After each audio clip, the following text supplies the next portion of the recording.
Welcome to the Free Flowing Health Podcast, where we invite you to embark on a transformative journey towards a healthier, happier, more fulfilling life. Each episode brings you a dynamic exploration of the diverse aspects of health, wellness, and healing.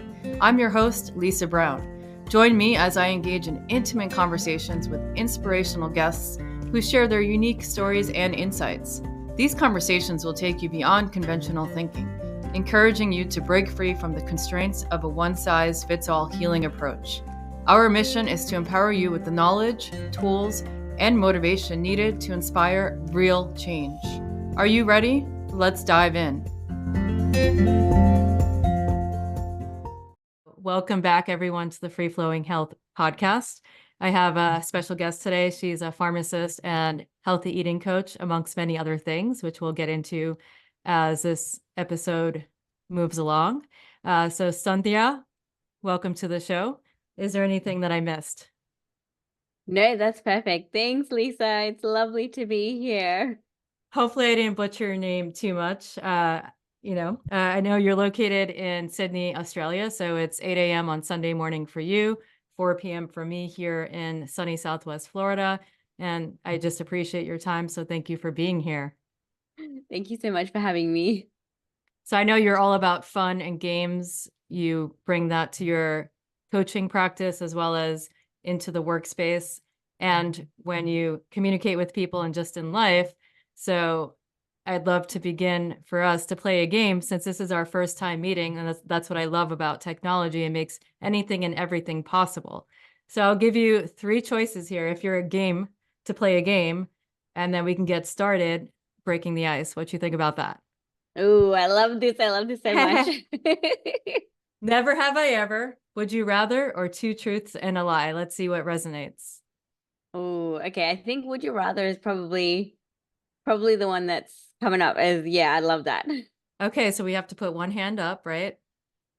And then take turns saying, never have I ever. And if I forgot how it works, right? So if I say, never have I ever given birth to a baby, and you'll put your finger down. Is that how it works? That's And the the one. first Yeah. person to put all their fingers down ultimately loses the game. But there are no Yeah. losers here. This is all for fun. So, okay, I guess I'll begin. Never have I ever given birth. There we go. Okay. Now your turn. Yeah. Never have I ever fallen off a bike. Oh my gosh. You're definitely going to win this. Never have I ever climbed Mount Everest. Oh no, I have Way not too done that. random. Way too random. Okay. Never have I ever driven a car. Let's make it easy. Oh my gosh! You've never driven a car? Oh no, I have. Oh wait, you have. Hold on. Oh my God, you do. You're right. Okay. The only thing so if you have done it. Yeah, you put you your have finger done down. it, you put it down. Okay. So I probably fell off a bike too, to be fair. So let's just go with 3 fingers. Oh my God. So if you have done it, you put your finger down. I should have probably, took some time relearning this game. Okay.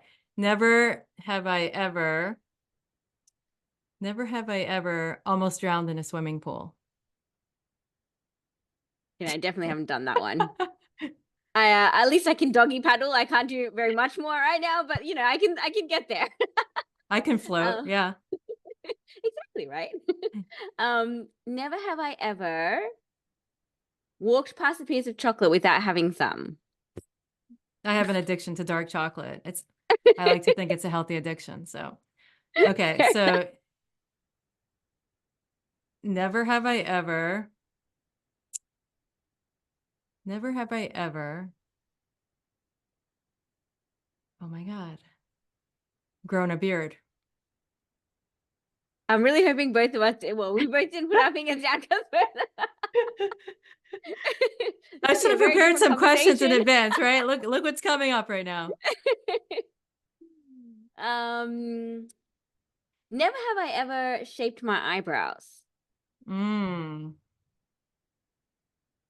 So I have 1 finger left. How many do you have left? Okay, 1 left. I've got 1 left too. Never have I ever been to Australia. Okay, I can't even say that. That makes me a winner. Yes, it Do we want to does. play? Do we want to play any more games, or should we leave that for later? Because that was awkward. We could do. I would be interested to play two truths and a lie. Actually, I think that one always comes up with weird stuff. Okay, but first we'll dive a little bit into your story and I'll get to know you. We'll have a little bit of a conversation and then we'll play to see if we're better able to detect what's the truth and what's a lie. How does that sound? Ooh, I like that. Okay, let's do it. Awesome. So start from the beginning. I know you're currently in Sydney, Australia. Just take us back to the beginning and tell us your story.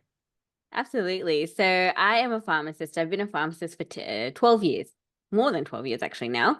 And I love being in the health field. I got into it because I really love science and experiments. And I had this idea that, when you think of being a pharmacist as a kid, you think of people like pouring potions and like mixing things, which we do, which is pretty cool. And in 2019, I got diagnosed with pre-diabetes. And that was a bit of a shock because as a healthcare professional, I kind of prided myself on having really good health, especially because I'm advising people a lot on, how to become more healthy and how to have better health and manage their medication and change their habits. And so when I got diagnosed, I was in a lot of shock and I just kind of thought, I'm a little bit ashamed as a healthcare professional that I'm at this point. And so I decided to change my entire diet, just to reflect who I was and I guess really be able to change that diagnosis without medication. Because I really do believe that any health condition that comes about, the first point really should be to help change your habits. And then if medication is required because your body's not cooperating, yes, that's absolutely necessary. But for me, I really wanted to try it without medication at the beginning. And so I just decided that I was going to completely change how I eat. But to do that, I knew that I needed more than just change my external world because I tried that before and I'm sure you know like crash dieting is so easy because you do it for 30 days and it works really well and then after that it's the follow on effects that no one really thinks about. So I decided no, I don't want to do it that way. I want to make it sustainable and I want to make sure that it will last for like a long time and it'll follow me into my future. So that's where I started my journey and I used different tools like hypnosis. I did use external tools as well, like changing my environment, all of those things. But I managed to do it. I was really lucky. I had the support of my partner who decided to do it with me as well. And we managed to change our diet completely. It was like a 360-degree turn. People who knew me before and after were like, what is happening? Like, I used to be the kind of person who would eat an eclair a day. And for those of you who don't know, eclairs are like pastries filled with like cream and topped with chocolate. So they are pretty Oh, much the worst of the worst. And I used to be one of those people who couldn't walk away from chocolate. If I saw chocolate, I have to eat it and I have to like, eat the whole thing. So for me to change from that to what I am today, where I can look at something and say, no, I really don't want that. That was a big change for both me and for the people who knew me. So yeah, that's pretty much my journey. In like a couple of years ago, I decided that I really wanted to help people who are facing the same challenge, had the same diagnosis, or were struggling with their health in any way, to actually become healthy eaters as well. And so I started the process of becoming a healthy eating coach. And that for me has been really fun because it just gave me a new challenge in life. And I love being like, I'm a very competitive person. I love fun and games.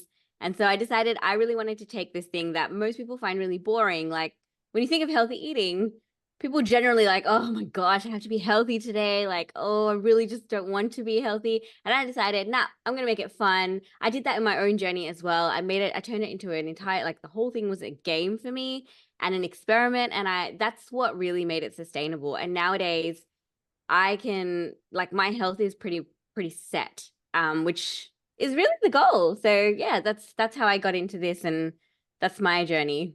well, congratulations. It's always amazing to hear people's success stories. And much like you, I had an awakening or aha moment due to like a health scare when I was in my late teens. I was already in the medical field working as an emergency medical technician full time. I was in college full time. I was competing when it came to weightlifting and, competitively with powerlifting, and just really working myself into the ground and not taking time to really recover and, reduce the amount of inflammation and that sort of thing. Addicted to sugar, addicted to the standard American diet. I knew nothing about cooking or nutrition. And I eventually ended up in the hospital with a giant cyst on one of my ovaries, ton of hormonal issues. And although the doctors were well intentioned, they didn't educate how diet, lifestyle, lack of sleep, and all of these other factors could ultimately contribute to poor health. Instead, they put me on birth control without cycling it, in addition to some hormone stuff that I don't recall because that was a long time ago. It only exacerbated the issue. I had ongoing issues with cystic acne on my face, exhaustion. It affected my ability to really focus. I had brain fog, just depression, anxiety, you name it.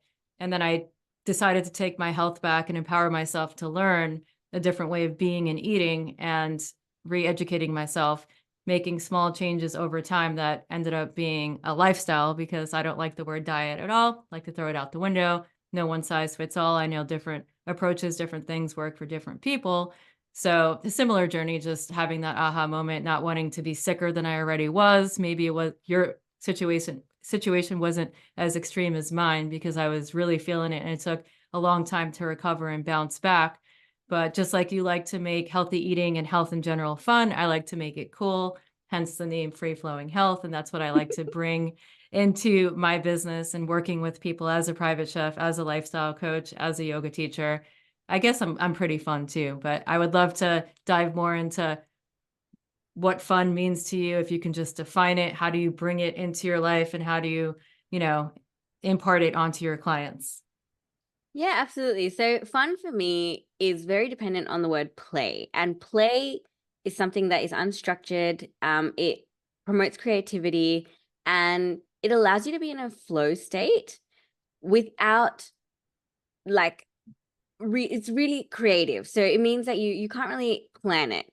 And I know that kind of goes against things like playing games, which are really structured around rules, but I actually really like this because it's a bit of a oxymoron, where everyone says play is really unstructured and shouldn't have rules, but actually, like many things in life, the rules are what gives it the capacity to be creative, and that's what like makes it fun, because we are playing within the boundaries of your rules means that you can do anything within those boundaries. And I think that is just such a great thing. And for me, that's what fun is, like being able to, bounce around basically inside this little stadium. And you can do anything you want in that stadium and it is all good. As long as you're not hurting anyone else, that's fun to me. And I guess for me, like making healthy eating fun was the game-changing decision in making it sustainable, because who doesn't like having fun? Everyone wants to have fun in whatever way they choose. And I really love what you said about making it a lifestyle, not like a diet, because that just changing those words really changes I guess, the feeling behind it and the way it turns out, because you're not seeing it as something that's restrictive. Now it becomes something that is abundant. Everything is available to you. And I think that also contributes really highly to the idea of fun in the health space. I like that idea of bringing fun to anything we're doing and being able to open up that creativity and get into the flow space, especially when it comes to cooking. You have a recipe, there's a structure. I like to live my life with a free flowing structure where there is some sort of external organization, but there's enough space to be able to flow with it and to be so present that nothing else matters, and it just this energy moving through you. So like with recipes and teaching people who are intimidated in the kitchen, of course, there's a structure, there's a process. We have to teach you knife skills first so you can stay safe and not injure yourself. There's a recipe, you can look at it so you gather your mise en place or your recipes. But then when it comes to like actually putting it all together, I also like to guide people to cook intuitively, to get into flow state, to be creative, to not stress out if you're restricted because you're missing ingredient A, B, or C, and to make replacements based on, or swaps based on your preferences. Some people freak out if there's one little ingredient that either they have an aversion to or they hate. And then they say, okay, I'm going to avoid this recipe completely. So I like to bring that carefree, joyous attitude into just cooking in general, which is obviously really related to healthy eating. And I like what you said about, doing the internal work, because I guess much like you, it started off with exploring and experimenting with new ingredients, cutting out processed foods. And I joke around when I say I can't walk past a piece of chocolate without eating it. That's me being funny. I love dark chocolate. I do it in moderation, and I don't really have an addiction to it, just so everyone knows. It's just one of my favorite treats. Anyway, to get back on topic, now I lost my train of thought. What was I saying? Well, you were talking, I'm not sure about the next question, but I would just want to touch on what you just said. I love that you acknowledge that you can just walk away from moderation, but I think sugar addiction is really, it's real. It is a real thing. It is a real thing. I think the first step in any addiction is recognizing it. If you know that you're addicted to sugar, like that's pretty much the starting point to being like, hey, how do I fix this? How do I change that? How do I get to a place where I can just eat it in moderation and not feel like I've had one piece of chocolate, I need all the chocolate in the world before I feel okay. And so I think that, because I also had that same issue where I was really addicted to sugar. And no matter how much, like I said, oh, I'm really healthy, like I'm definitely, I can step away from it. It took a lot of work and a lot of effort to get over that hump initially. And then once you're on the other side, it's like a completely different playing field. So I love that. Yeah. And for people to like create awareness around it without shaming themselves, because there's a physiological component where your body is addicted to it, like other chemicals. I know what I was going to say. I was going to say how, beginning to look at health differently and make these dietary changes eventually led to me working on my mindset and doing the deeper dive and really exploring the internal landscape. So like it's all connected. And to me, health is obviously holistic, and it's multi-layered. So there's not just one thing that's going to lead to good health. That's what I wanted to touch upon. And I'd love for you to talk about now how you overcame your sugar addiction for anybody listening who might be in the place that we once were and need some strategies to go about slowly, getting rid of this habit. Yeah. Okay. So the first thing I used was exactly what you just said about no shaming. I made a rule in my head that I was not going to feel guilty if I fell off the wagon. And I think that was really important to do as a first step, because that was the thing that really was missing from my previous journeys. And I just want to touch upon why that's so important. Shame is not a good motivator. So I think a lot of people think like, oh, if I feel ashamed, I'll change. But the problem is when you feel ashamed, you're looking at a core, like yourself at your core, and you're saying, I don't like myself. And that's not a good place to make a change from.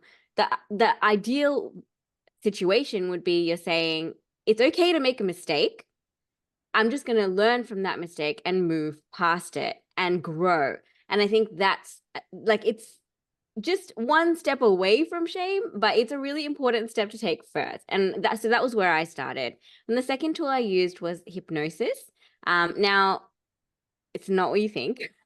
No one was waving anything in front of my face. It was actually self-hypnosis. It was done by a world-renowned hypnotherapist, Marissa Peer.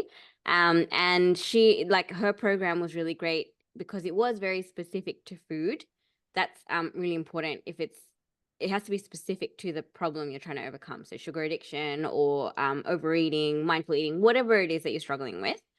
And that just helped change the subconscious messaging. And the thing I liked about that program was that it wasn't just the hypnosis. It was also about what you tell yourself. And as you can see, like my journey didn't actually start with the food. It started with all the mindset things that had to come before. So during this time, especially the first 3 or 4 weeks, I actually didn't change how I ate, because my thing was, if it was supposed to be sustainable, I can't change what I eat. And then if I have a failure or I lose in a particular day, I can't then bounce back to being like, oh my gosh, I failed, I lost, like I can't handle this. I wanted to be able to handle those setbacks well and then move past it. So that first week, I remember I had made a batch of chocolate ice cream because I love making ice cream. I literally had a bowl of it every single day. And while I had it, I was like, I'm not feeling bad about this. I just want to feel like train myself to be like, I'm having a bowl of ice cream. It's okay. It's delicious. And tomorrow I will see how I can improve upon that. I'll eat a little bit less, or I Mhm. will, eat it at a different time of the day. So I use that energy up. So I tweaked it and I found ways to actually talk to myself that were better. They were better ways to talk to myself and made me feel like, hey, I'm not a failure. I'm doing something that's really great for me and I'm looking at how I can learn. Yeah, so that's the second thing. And then the third thing was changing my environment. Now, this is where the food journey actually started. So I'm going to go into specifics here because I think it's really helpful to know exactly what someone does in case any of your listeners can use it in their own journey. Yeah. I chucked out anything that had sugar. Now, I'm sure you know this, but sugar does not come in the form of sugar. Sugar can come in the form of agave syrup. Sugar can come in the form of maltitol, Yep. xylitol, lots of different names. Coconut sugar. What are some other ones? But there's just like so many names, and knowing those names made all the difference because Hmm. if like I looked, it was astounding. My pantry was like half empty by the time that process was done because it was in like the things you would not expect. It's in tomato sauce, it's in canned foods, it's in like Exactly. everything. And I I'm was like, oh laughing my too, God, how much? because the first thing I do with my in-person clients is a pantry reset to go over everything that they're consuming on a daily basis and to make them aware of this preservative, that chemical. I know we're on the subject of sugar, but also the added sugar and sodium levels that are way too high for them to be consuming. So I'm Yeah. laughing because I think it's really important to change your environment and really just clear out the junk and the garbage.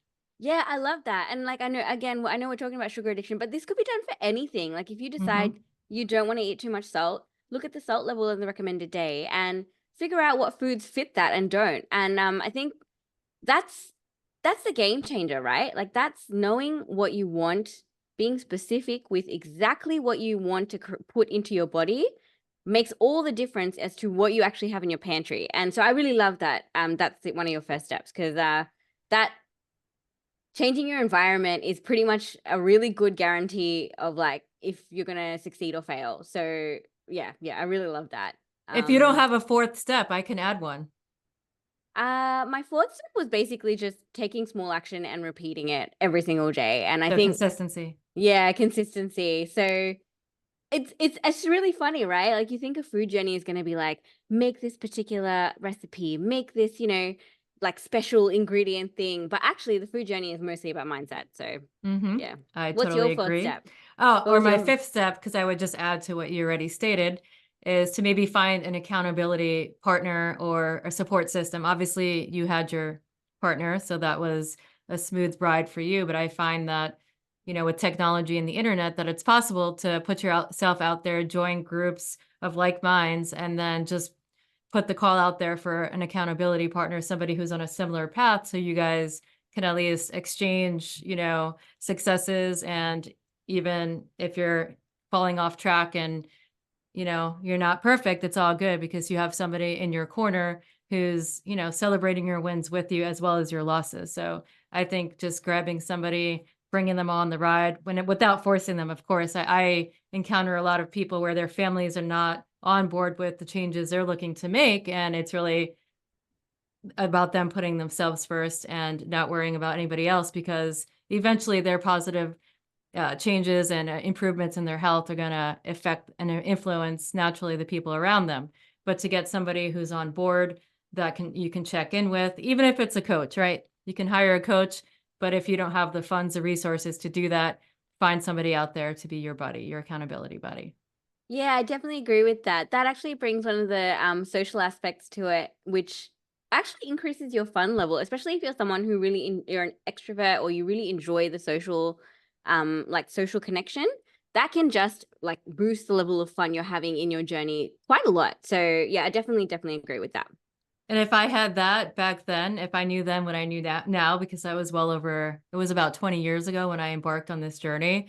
I was a really isolating, lonely path. And I wish I had somebody or the ability to connect. I don't even know if, like computers or laptops or phones were a thing back then, but it would have made my journey much easier. And another thing that I like to teach is to, choose things that you like and gradually add them into your repertoire instead of trying to overnight do an overhaul and follow these fad diets that are eventually probably going to lead to you crashing.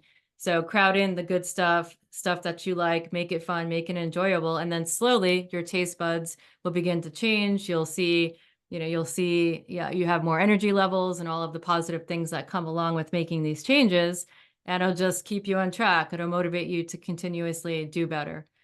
Yeah, I love that. Yeah, I Yeah. definitely agree. Yeah. So, besides the sugar addiction, was there anything else that you had to overcome in order to, achieve optimal health?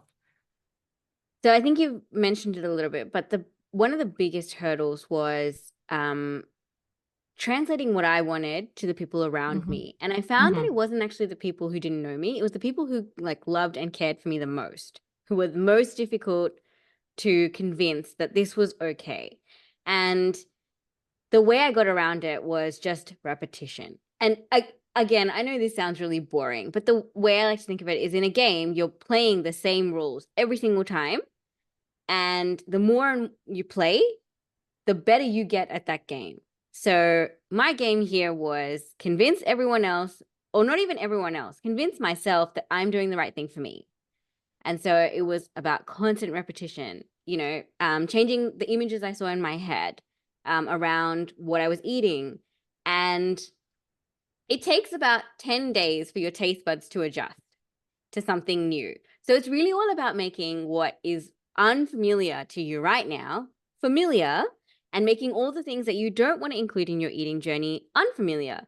So for example, if you come home and your natural routine is to go sit on the couch, grab a bag of chips and eat that, and that's not what you want to include going forward, then you need to change that. So change the minute you come home, maybe you go to a different room, and then maybe you decide, hey, instead of eating and sitting and watching TV, I'm going to go for a walk or go to the gym or, catch up with a friend, or even just something as simple as have a massive glass of water as soon as I walk in the door. You're now adjusting your routine, you're changing what your taste buds prefer. And I think that's really important because people, like, I get a lot of things that I hear from my clients is, I really don't like that. Or, that's just not something I want to eat. But the thing is, like, if you don't change something in your journey is never going to be different. You're still walking the same path. So if you want to change directions, you need to allow yourself some breathing room to make things that are really good for you, that will benefit you and are nutritious. You need to allow them some space within your journey. And so 10 days. I personally issue a challenge to anyone I meet who wants to change their eating habits to try something for 10 days and see how they go. And that includes things like if someone wants to cut out coffee, or someone wants to start coffee because they think, that morning they'll have a lot of energy. That's something I would say. You have to do it for 10 days. And so that's definitely something like a really good start to your journey. And I've now forgotten the question. I'm so sorry. No, that's just great. We're in the flow. And all I could say is, like, even if somebody's trying to come off heavily processed foods, like I was once addicted to, and that's all I knew is really not healthy frozen foods and the standard American diet, fast foods, because that's how I was raised, unfortunately. It takes a while to also detox your body, and you have to trust the process and know that you might feel like shit in the moment, but your body's having this reaction for a reason. And just anything that is worth it in life is not easy. So just like you put the hours in at the gym and it takes not even weeks, months to begin to see changes, to put on muscle mass, to begin to reduce your body fat, it's not going to happen overnight. And 10 days is really small in the grand scheme of things. So stick with it. 10 days is nothing, and trust that your taste buds will begin to change and that it will be rewarding at the end of it all. You Yeah. might feel like crap for those 10 days, but there's light at the end of the tunnel. Yeah. And it's not a short-term thing. So I'm saying 10 days, but that's just the Yeah. amount of time, yeah, it takes to for your taste buds to start adjusting. But I did want to say making food changes is a lot more rewarding than any other thing, because the minute you start making food changes, you see the results almost the next day. And I'm not talking about losing weight. I'm not talking about like the overall overarching changes. I'm saying you have more energy. You feel better in your body. You sleep better. You want to consume more water, which I found if you eat more healthy, you start being like much more conscious of the amount of water you intake, which is like, again, just like a power boost, if you're Yeah. consuming more water, yeah, it's just, you notice it in your body. And then for at least me, it also translated to me, taking my fitness more seriously, but also having fun with it. Because I believe that we all need to move mindfully and find something that we enjoy. Like if you hate running, don't put yourself through torture because you're not going to stick with it. But in eating better and, beginning to introduce these better habits, for me personally, finding that I sleep better so I can get to bed by 10 o'clock, connecting with my natural circadian rhythm, wake up earlier, and then I have the like inspiration and motivation to get my movement in the morning, drink the lemon water with a pinch of salt, and spend X amount of time fasting to give my digestive system a rest before I feel the need to eat, which it becomes habitual. So if you've ever done a cleanse, or once you start making these changes, I feel like you begin to notice a pattern of reaching for that chocolate bar, reaching for that sugary or processed food item in order to console yourself, in order to placate the boredom, in order to stuff your feelings down, or to distract yourself from doing something more vital to your existence. So can you speak to that a little bit? Yeah. So I really like what you were talking about in terms of, you brought up emotions. So I think one of the most common reasons people overeat or they snack is emotional reasons. Um, yes, there's definitely an addictive element, but emotional eating is real. Like, it's so real. And the reason is, confronting your emotions can be really difficult, and it can also be very, I guess, disconcerting when you're constantly like having all these big emotions and you have to face them. It can just be like, whoa, I'm not ready for this. And so food is just a natural place you can kind of turn to. And it's almost like the food absorbs the emotion, but it doesn't get rid of it. And so I have a really great strategy where the, people say to ride the emotion, but I actually like treating the emotion like it's a friend. And Oh. yeah, and so what I do is I go for a walk whenever I'm feeling the urge to like stuff my face with ice cream because I'm, really sad or I'm stressed or something. I'm like, nope, I'm gonna go for a walk. And then I sit there and I have a conversation with that emotion in my head. And just doing that makes all the difference, because first of all, I'm asking my emotion, why are you here? And giving it a chance to respond. And that can bring up some uncomfortable things, but it can also bring up some really cathartic things. Like, you might think, I remember how I was really sad one day and I went for a walk and I realized the only reason I was sad is because I really wasn't getting enough time to myself. And so every time, like, it was actually not even sadness, it was very much resentment. And I was like, I just need alone time. And having that realization changed everything, because the resentment was like, the way I see it, if my resentment is my friend, or my emotion is my friend, and I'm paying attention to it, it's going to start embracing me and stop being so in my face, because it knows that I'm actually listening to it and I'm respecting it, and I want to help it. Like, if you have a friend that you're close to, you generally want to make sure that they're happy. And so that's what your emotions, to me, that's what emotion is. It's like energy emotions that, if you separate yourself a little bit from it and just treat it like it is a being that's next to you, holding your hand and, walking beside you, it's giving you signals that something is wrong, a boundary has been crossed. And so that can really benefit you in terms of emotional eating, because you're no longer trying to, it's kind of like giving a baby a dummy. You're not trying to silence it with food. You're trying to listen to it and understand it. And if anyone has a baby, like, one of the best ways I found, and I have a very new baby, so I'm not an expert mother or whatever, but like if I just sit there and listen to what she's saying, even though she can't talk, she generally just goes off and plays on her own after that because she knows that she's been respected. And that's the way I like to look at emotional eating. And it's not a long process. I made it sound really long, but it can be a 5 or 10 minute walk by yourself, just asking yourself, why are you here? What do you need from me? And what can I do to make you go away or make you feel better? And I think those 3 questions, just asking yourself that it can be all the difference between reaching for, a donut or something that you don't want to include in your eating journey and coming back and having a really healthy, nutritious meal that actually provides you with nutrition that you need for your body and your energy. I love, love, love that perspective. And it's like move a muscle, change a thought, and let's implement some strategy to interrupt the thought process that we're having, or the emotional reaction rather, and just explore it instead of trying to push it down.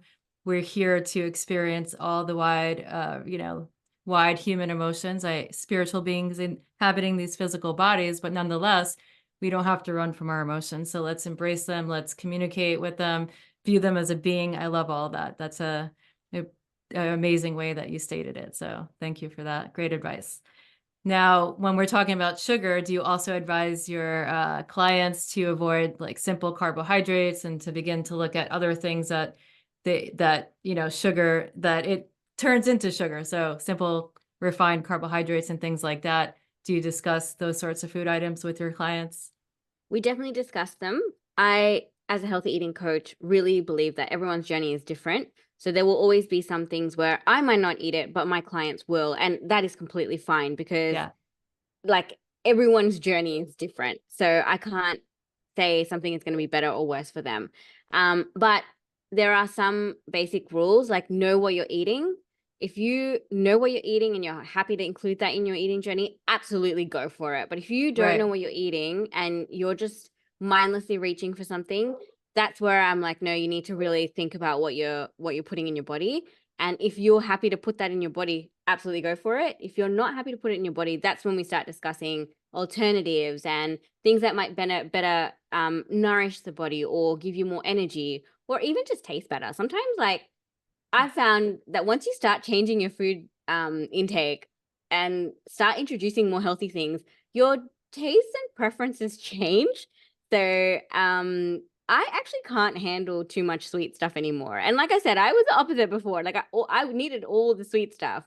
So nowadays, it's something I can't have a hot chocolate because it's way too sweet. Right. I'm with Whereas, you on that. yeah, so like that just simple act of changing the things that you put into your body can also just have a follow-on effect. So that's definitely something we also talk about. And so what about culture and just growing up in a family that, they gather around the dinner table for holidays or celebrations, and they just instilled in their child that food is love and love is food, and people might not be aware of their, habitual eating habits. Uh, what do you say to that? Okay, I can relate 100% to that. That was me growing up, Like that um wasn't me, so I know that everybody has the same experience. Again, I was raised on frozen food and just there was no no knowledge of nutrition or healthy eating or anything like that. But I know a lot of people, it's a cultural thing to come together, such a strong emphasis on food. Sometimes family members might eat things that they don't want to eat because somebody made it and they don't want them to feel bad, or they might overeat just because everybody's watching them. So how would somebody deal with that around the holidays or just on an everyday occasion where the family gathers around the table and there's such a pressure to eat anything and everything that's in front of them? okay, the first thing you need to remember is you need to put your own oxygen mask on before you can help anyone Boundaries. else. Yes, boundaries, that's what we're coming down to. So boundaries are super important. Boundaries are, so I like to talk about food in terms of weapons and shields. So healthy eating is in terms of weapons and shields. And your boundaries are your shields. And the more you enforce those boundaries, the stronger your shield is going to be. And that's really important. Your shield's not there to keep anyone out. It's not there to repel anyone. It could be in a game, but not in this situation. um, you really just want people, you just want to feel respect. Everyone wants to feel respected. And I found that I actually still struggle with this because my family is one of those families that food is really important and everyone makes food with love. And I'll give you an example. Whenever we go to someone's house, the first thing they will do is offer us food. Like almost before we even sit down is like, what are we eating? Can I get you anything? Here's a plate of like rice and dal and everything. And it's amazing. Like I feel so privileged that I have people in my life who do that. But the reality is that's not benefiting me. And so just repeating your boundaries to yourself and to the people who love you is super important, because once you start repeating it, the first few times is going to be hard. Everyone's going to look at you like, what are you doing? Like, as if you could do this and as if you should be doing this. I made this with love. The more you repeat it, the more people will start to be like, okay, that's just something you don't eat. Maybe they'll make something different. Or you could offer to bring a dish. And that I think has been one of the really beneficial things, because first of all, if you offer to bring a dish, you're bringing something that you enjoy, is going to be comply with your own food rules, and that you're sharing your journey with other people. And like you said, a lot of cultures see food as love. And so by you bringing something that you have specially prepared, people are going to really respond to that and they won't feel so threatened. And I think that is something that is a real challenge, because when we start making changes in our own lives, people around us start feeling threatened because they no longer can see us as what they have always known us as. And so they start feeling like, oh my gosh, maybe you're going to pull away from me, or oh my gosh, you're like attacking me because I'm not the same as you. And I think those are really important things to remember, that when someone is trying to pull you back to the way you were, they may not be coming from a place of always the best, what is best for you. They may be coming from a place of they feel threatened. And that's a really big shift, because if you start seeing it as that's their issue, that's them feeling like they need to sort their own stuff out, that is very different from they are doing it out of love. And it's not about creating distance between people. It's really about changing how you see what other people are doing. And again, not anything negative. It's just what will make it easier for you to enforce your boundaries. That is one of those things that if you can start seeing that maybe people feel more, it's more about what they think rather than what they want for you, that can be a really big, that can make it a lot easier for you to enforce your boundaries as well. Right. And people fear what they don't understand. And I found that to be true at the inception of my health journey and making these changes, that, I lost some friends forever, and that was okay too, because, we've come into each other's life for a particular reason, and then you evolve and you go your separate ways, of course, sending them love. But I did meet a lot of resistance because people didn't understand it. And at that point, I had no boundaries and I was a deep people pleaser and felt the need to over explain or get defensive as somebody who chose to only eat plants and give up alcohol and all of these things that are so normal in society. But now, almost 2 decades later, since I bring the coolness into it and I live and let live, and to each their own, I show people how it can be awesome and how I'm not missing anything and how it was a great choice for me. And of course, everybody's on their path. So having that easygoing, free-flowing attitude has, really influenced people that were never on the path before to begin looking at their health and their choices and what they're doing with their lives. So I find that bringing the fun, bringing the coolness to it, not being judgy, not trying to push an agenda is really helpful when you want to be the change you wish to see in the world, with the hopes that other people will be inspired to do the best that they can for themselves. And I know that's different for everyone. Yeah, absolutely. The main thing is like just repeating it to yourself, repeating it to other people. It will start, you'll start to see the Yeah. effect. It's a hard journey in the beginning, and then once you get over that small hump, uh, it will Yeah. just become effortless to say, this is, I don't eat this, or please, like, I'll bring something because I know that, you might not have something for me and I don't want to burden you. There are other ways to people please, but just remember, like, you are also a person. So, Right. that's how I did it. I had to remember, like, I am also someone I need to respect. And am I really pleasing myself? Am I really treating myself well by adhering to everyone else's wishes? I needed to actually, that was a big thing that I needed to overcome as well. So, yeah. Right. It becomes easy over time because there's like a shift in your energy and people become more curious and they want to know about what you're doing. Why are you glowing? Why do you look so radiant? why do you look so healthy? So I think that's great. If you stick to it, set the boundaries, you're consistent with your philosophy, and just know that you'll find the right people. If the people around you aren't the right people to support you or lift you up, that people will enter into your space once you begin to make these changes. And there's no bad blood at all. Like if people have to move in different directions, I'm okay with that too. Yeah. Should we shift into, I know we spoke a lot about the healthy eating and the mindset and sugar addiction. Is it time to shift into fun styles? Let's do it. Can you define what a fun style is to begin with? Yeah, absolutely. So much like everything else in life, fun styles are the way someone has fun, and that is completely different for everyone. And I really love analyzing fun styles because first of all, it gives me a huge insight into how someone operates. You can tell a lot by how someone plays a game as to how Oh they operate boy. in real life. And and I just find that knowing someone's fun style, people like different games, right? So if I add in elements, it's not a one size fits all. If I add in elements that they don't enjoy, they're not going to really benefit from my coaching because I'm not really tailoring it to them. So what I really like to do is analyze exactly what they like and then find ways to add those elements into their healthy eating journey so that their healthy eating journey becomes supercharged and they are just having fun for the majority of it. There are obviously going to be some elements that are a little bit uncomfortable, like we've discussed already, but the idea is to ease that in a more fun way so that people don't feel the repercussions of it and they don't feel like it's a struggle every day and it's so hard. And so that's where the analyzing the fun styles can be super beneficial. And I know that we spoke about maybe giving an example here. So Lisa, can you tell me what your favorite game would be? Well, I'm going to preface it by saying that anybody who knows me, my friends, they're almost leery and they don't want to play a game with me because I'm overly competitive. I hate losing. And I'm one of those people who take it really seriously while having fun, though, because I'm laughing, I'm joking, but all of my friends know that I'm way too competitive. One of my favorite games to play is Cards Against Humanity. It's really inappropriate. It's hilarious.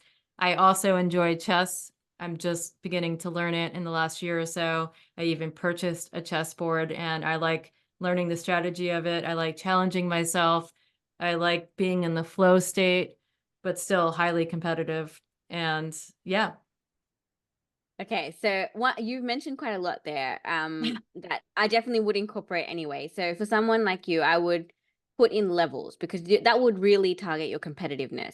And say, at this level, this is what you need to achieve.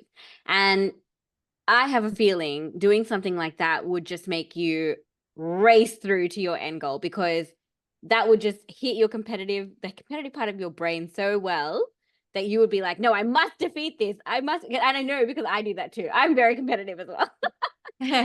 Another one, and that from Cards Against Humanity. So Cards Against Humanity is an interesting game because yes, you like to have a cheeky laugh of it, but there's a lot of unpredictability in that. You don't know what cards you're going to get. You don't know what someone else is going to play either. And so in that sense, unpredictability can be a really great motivator initially because when you don't know what's coming, and this isn't for everyone, this is only very specific to you right now because when you don't know what's coming, that can really create like an adrenaline rush. And so for something like that, I like using like a spinning wheel, which is like a game of chance, but you can actually customize them so that each spoke is something that's very related to your goal. And I actually use one for myself when I'm feeling like I need to restart my journey or I feel like there's a little bit of a dip in my healthy eating journey. I have on my wheel mindful eating, chewing 10 times really slowly, no distractions. And there's another one, but I can't remember what it is. But anytime I really feel like, okay, I just feel like I need a little bit of a surprise element. That's what I do. I click my spinning wheel, it chooses something for me. And then I'm like, hey, okay, I didn't expect that. Let's try that.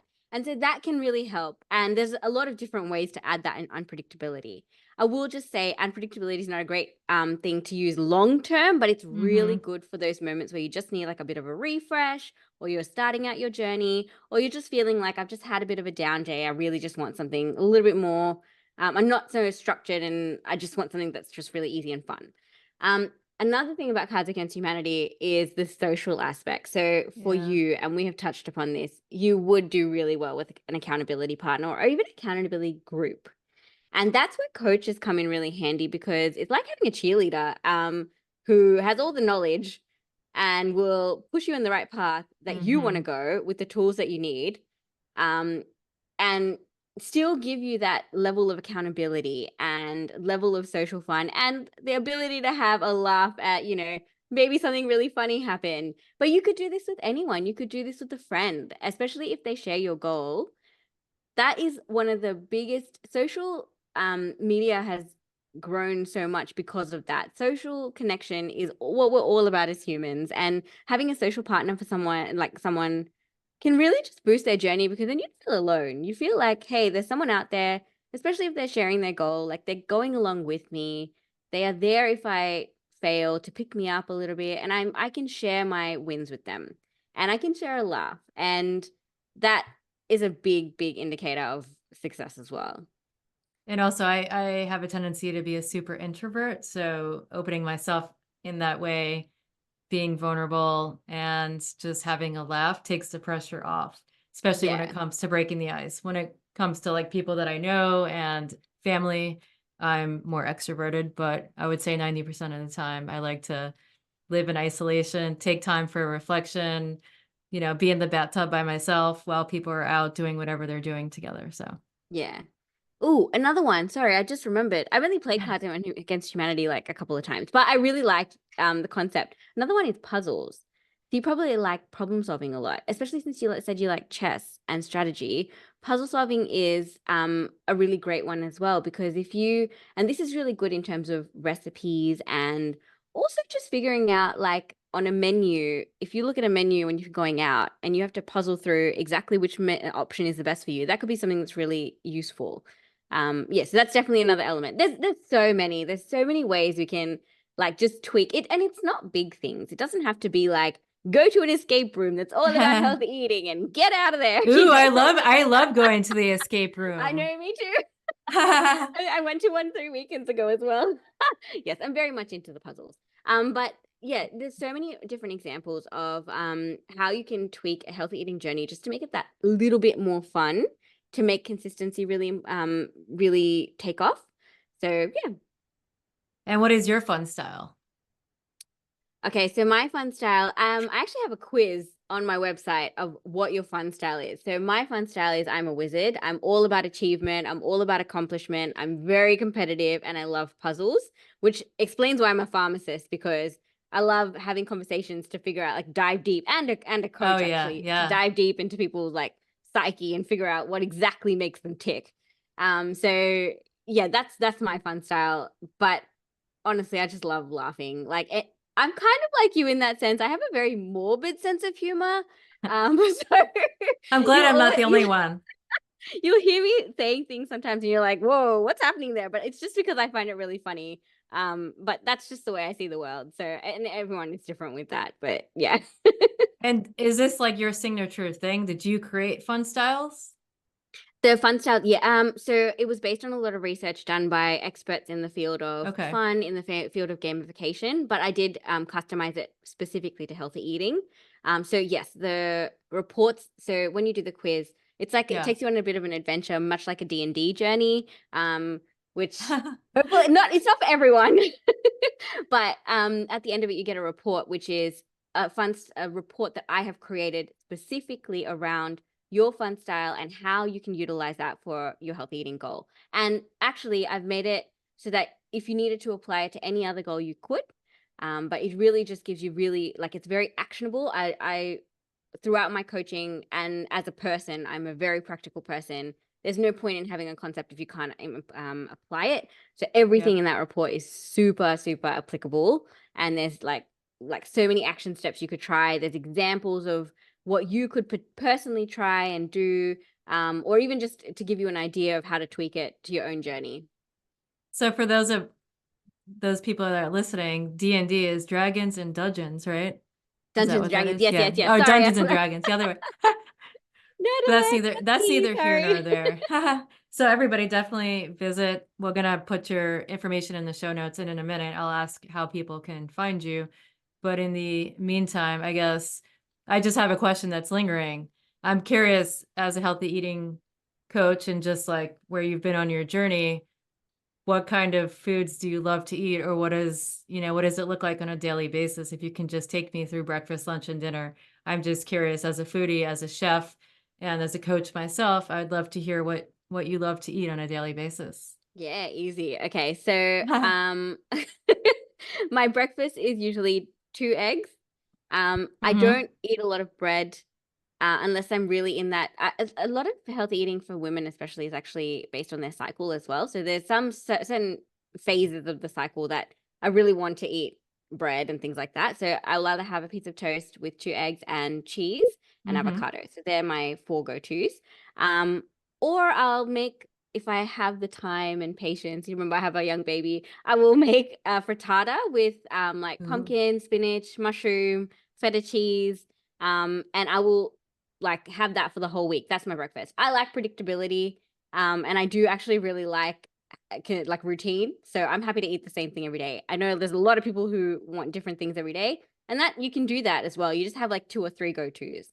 Um, my lunches are usually dinners from the night before. So it's usually I make a salad, and I'm lucky in that I grew up in a vegetarian household, so I really love vegetables. I do like them as curries, but I also like them raw as well. So I Uh-huh. have lettuce, tomato, carrot, and olives in my salad every day, and I don't usually have a dressing. And then I'll have my protein that I've had from the night before, usually like a piece of chicken breast or a piece of fish.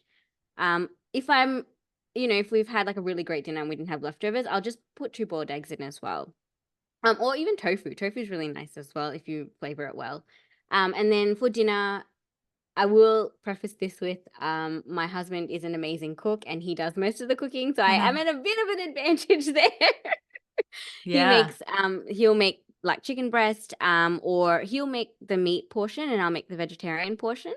And that's usually the same sort of thing. We'll have like meat and vegetables or like a curry or what else do we have? Like nachos. Anything we don't eat a lot of starchy carbs because for us we found that really makes us sluggish and uh kind of makes us gain weight a lot. And part of any, healthy eating journey nowadays, usually it does include some element of weight loss.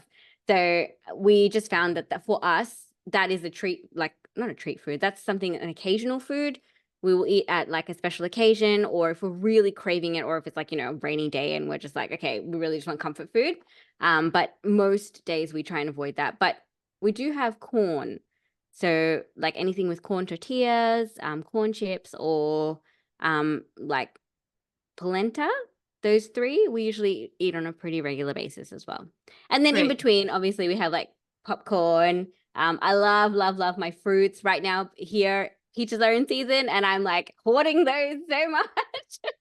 I'm pretty much like funding the peach farmers at this point. So, Well, you're yeah. making me really hungry. I think you need to invite me over for dinner and I'll hop on a plane and be there in 2 days' time. Let's do it. Let's do it. Okay, so with your work as a pharmacist and the health coach, we're nearing the end of this episode, yes, but I want to ask you is what impact would you like to have on the world? I am so dedicated to making healthy eating fun. I just think there are so many people, and I see this every single day as a pharmacist. There are so many people out there who are like, healthy eating is a chore. And I just think like making it fun it's just, you're becoming a supercharged superhero if you can make it fun. And so that's my goal. I really want to see at least like, I would love to get to 1 million people who have turned their health journey around and become healthy eating superheroes just by adding elements of fun in. But that's a long way off, obviously. But I'm so dedicated to it. It's something I really truly believe. Like I do everything in my life with fun, and I just think that could be the deciding element of whether it's sustainable or not. Well, go big or go home, right? And what is your superpower? What is your superpower? In the healthy eating space or in general? Whichever you'd like to, I know you're all into the superpower thing, so related to healthy eating or in general. So my superpower is that I'm very curious. So my curiosity it leads me to some, let's say, uncomfortable places sometimes. I probably take things a little bit too far, but as a healthy eating coach, that's a pretty big, strong superpower there. But it also pushes me to try new things. I'm very open-minded in terms of new food trends or exploring scientific research behind things, because I really want to make sure, not only for myself, but for my clients, I'm giving them advice that's really backed by science, and the Mm-hmm. science that's funded by, like scientific research rather than Yeah. companies. Mm-hmm. And that curiosity really leads me to understand and be able to find really tailored solutions to my clients. So that's my superpower in both the healthy eating space and as a There you coach and go. pharmacist. Yeah. Well, I love it. And this hour has flown by. It's such a pleasure to talk to you, such an honor and a privilege. It's sometimes hard for me to break the ice, and I'm sure we'll talk, down the line, and you'll see that I'm much more comfortable. But I like to ask all of my guests at the end the same question, which is, what does free flowing health mean to you?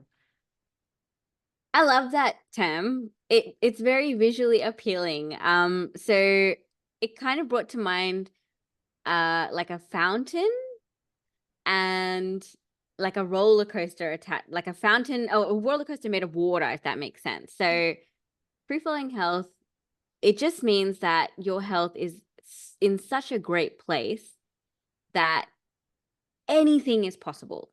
Anything is possible. You can, any goal that you have in the health space is possible for you. And I just really love that image. It's just going in my head like a really nice fountain. And I think it's really good because it does kind of let you know that health is not really rigid and structured. You can have a bit of fun with it. You can have, like, good days and bad days, and that's still okay. It'll all level out. So I think that's what it means to me. This has been the funnest part, just asking people that question and hearing all the different responses. I love that. Last but not least, can you tell our listeners how they can connect with you, how they can work with you? Any of your social links, of course, they'll be in the show notes, but how can people find you? So you can find me in a couple of places. So on Facebook, I have a group called Cracking the Consistency Code, where you'll find I'm there daily, and you'll basically find ways to stay consistent. It's a really fun group. All we do in there is just, talk about how we've been consistent on our health goals. You'll find a lot of people that if you want to find a consistency partner or accountability partner, that's a really great place to find someone. You'll find a lot of people with like-minded goals as well, but it's all about being open and accepting. So everyone's welcome. There's no shame or judgment, and everyone's health goals are a little bit different, and that's fine as well. I'm also on Instagram at Sunshine and Sandy Pants, and that's where you'll probably find. Okay, I'll have Yes, to find yeah. you. That's where you'll find like videos of like how to be consistent, and also just health advice. Like um, that's the place where I really like to demonstrate that the scientific evidence behind a lot Mhm. of the food advice that's out there. And I do like singing a lot, so you'll probably hear me sing there, and I hope that you think it's okay, but that's where I am there. I'm on my website a lot as well. I have a blog that, again, that's gonna be all the nutty bolts of it and the gritty stuff, with all the scientific evidence and how you can use it, and like really actionable steps. So every article I like to have like a little experiment in there. So that's somewhere you can experiment with your own health there. And definitely when I say experiment, I don't mean like, psychedelics or anything. It's all really actionable stuff. Anyone can do it. Um, and I also on there have something called free cheat codes. And that is going to basically give you 5 days of cheat codes that you can use. It's like action packed 5 sheets of cheat codes that you can use for any healthy eating journey, start, finish, anywhere you are at on that. Awesome. So hopefully everybody takes advantage. Do you want to end this thing with a song? Do you want to sing for us? Is that too spontaneous and impulsive? Not a whole Oh, song, but she's I was like, working nope. on actually tweaking. No, I'm happy to. I was working on tweaking the Bruno Mars song "Count on Me." So let's see how we go. It's not perfect yet, but I if love you that can. you're game for this. Sorry, this is awesome. Cool. If you're tossing and you're turning and you just can't fall asleep, I'll be the singing song to guide you. If you're ever really struggling, finding out what to eat, every day I will remind you. Ooh, find out what we're made of when we are called to help a friend in need. You can count on me like 1, 2, 3, I'll be there. And you know what you need, so you can count on you like 4, 3, 2, you'll be there. 'Cause that's what coaches do. Oh my It's like I said, it's not God. perfect. No, you have a beautiful voice. I'm the most tone deaf person in the world. I'd send people running down the hill. I admire people that have the courage to sing and sing so beautifully. So Oh, I'm thank definitely you. Thank a you so beautiful much. attribute. And it just a great way to wrap this thing up. Do you have any last words? No, go out there and have fun. I really, really hope that you took something out of this and yeah, have fun. Yes, everybody, have fun. And until the next time. Thank you so much for tuning in to the Free Flowing Health podcast. Your support means the world to us. Help us grow by leaving a positive rating and review. Make sure to subscribe, like, and share this podcast. If you'd like to stay connected, you can find me on social media at Free Flowing Health or visit my website directly, freeflowinghealth.com. Wishing you a happy, healthy, and fulfilling life. Till the next time.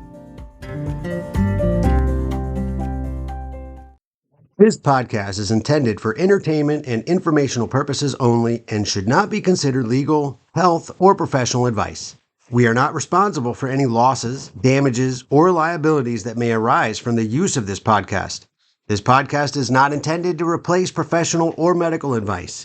Views and opinions expressed by the guest are those of the guests and do not necessarily reflect the view of the host or the Free Flowing Health team.